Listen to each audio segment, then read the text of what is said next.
Usifiwe Jehova. Hiyo ni ndivyo Kiswahili. Ndio somo la Kiswahili. Ndivyo kama amina amina. Amina amina. Kwa ushimo wewe haka. Kutumia akili yako vizuri. Kwa sababu ile waje. Alikuwa ulimwengu. Kutumia akili yako vizuri. Na ujue linalokupasa. Yeye ndiye nini kaka? Umeni kikukwie. Umeni kusemelie. Haleluya. Umeni kusabana kuifuza. Sana kwetenga. Hani mumutelo mugeri yingirayo. Kwa mimi yako fashamana. Kwa kari hazaga ahama sakaga. Ndiyo.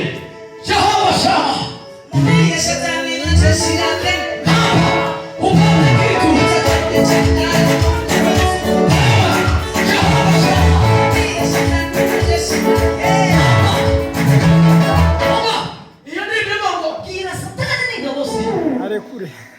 Kira satani ni ngabose. Mwambie sana na mwanajeshi wake. Ngo aha. Hapa. Aha. Hatoi hapo. Unataka kutoka. Aha. Mungu basi. Mungu sasa. Mungu waje. Satani. Kuhaitangazo hatua.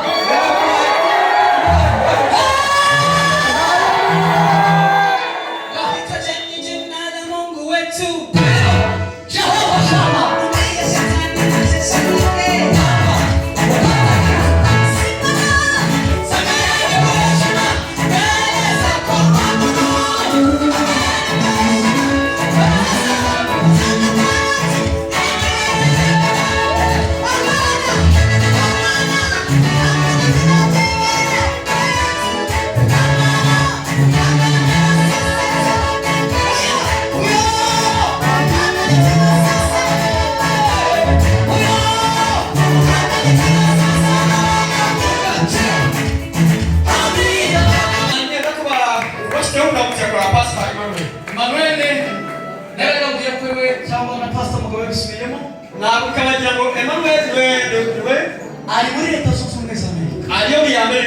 Niwe twafatanyije ari nawo wadufashije niwe twakwatanyije kandi watiyambere bisuma mu bwana bidasanzwe ibintu bitandukanye biri aho ubona bisha ibyo yemsya niwe mugabo w'Imana bihagaze barabishirije bose abantu babereye kandi yambwiye yanjye nakurikiranye igiterane cye ndebenge bisitara cyane mabazi numva shimye Imana mu mutima nanga kanasubara mu mutima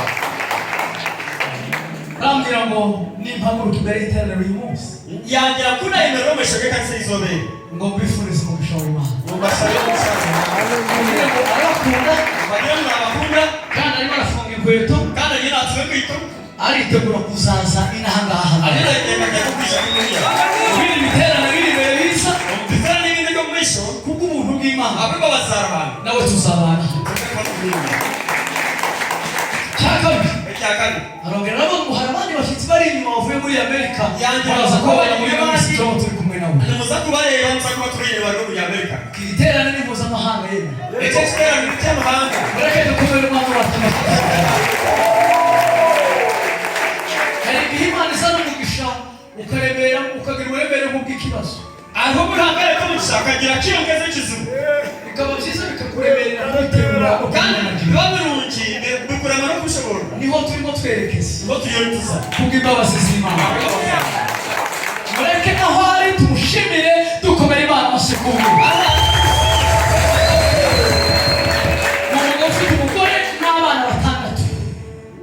umugabo ufite umugore n'abana batandatu bamusabije imyaka ayinamo umukazi n'abana mukara uwo muryango wose ifamire yiyo mureke tuwushimire imbere y'Imana tuwukomere kandi pastor mugabo azabidufashemo tuzagenda umwanya nawo kumusengera kubera yerekwa rirerire Imana imuhaye kuri mugabane wacu wa Afurika ndetse n'ahandi pastor nabakugira ngo twakora akanya tumusabire habe okore ko kwagizire abo muri Afurika nangwa n'ahandi ndibuka tugana na pastor mugabo umubwira ngo hano tuzahagaruka gutyo iki nishaka na pastor no kwegera hino ahantu tujya kutyamukana kandi kuvuga gusa ko nta muntu mbona tuzazana kandi tugamba ko katakumanya mutuje kwima kwa karahan namenye kwigenda hejuru y'ijambo ry'ururimi rwacu katumanya murade y'inyekigango uzavuga muri iki gitera icyo ngamba muterane kizasohora ku buzima bwawe kirakira amagana kukiya witose gutangira kuvuga amagambo meza kuko Imana igiye kuyagendaho yasohoza mureke tumushimire pastor Emmanuel na madame Rojoli n'izina rya Yesu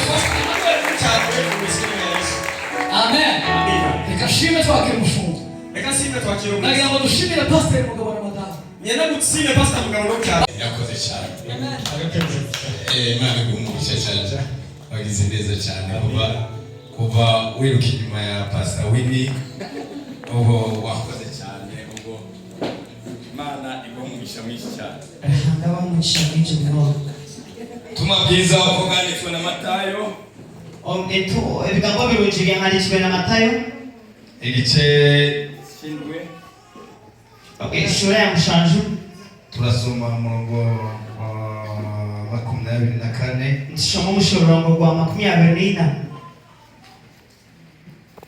tugaruke ku murongo waho wa 27 tugarutse umurongo wa 26 abami ba mbere abagabo bo kubanza igice cy'indwi ishura ya mushanju turasoma umurongo wa mbere n'uwa kabiri ndishoma umurongo wo kubanza no kwa kabiri